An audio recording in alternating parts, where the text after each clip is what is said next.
The woman crawled to the top of the hot air balloon, desperately trying to open the release valve with her elbow.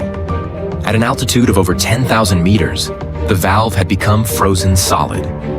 Despite having no safety equipment, she boldly stood on top of the balloon. She stomped on the valve repeatedly with all her might until it finally gave way.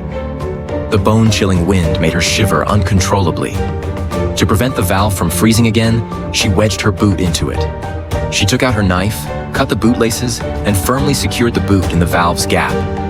However, in the extreme cold and oxygen-deprived environment, she couldn't hold on any longer and collapsed heavily onto the balloon's surface. As the valve released air, the balloon began its slow descent, its volume gradually decreasing. This caused the unconscious woman to start sliding down. The sudden sensation of falling jolted her awake. She struggled desperately but couldn't grab onto anything, tumbling helplessly toward the ground. When she next opened her eyes, she found herself hanging upside down miles above the earth. The rope around her waist had saved her life. Remembering her companion in the basket, she called out for help, but James had already passed out from altitude sickness. She'd have to rely on herself. At this tremendous height, Maria began swinging her body, finally managing to reach the basket's edge after an exhausting effort. Barely catching her breath after climbing in, she immediately checked on James's condition.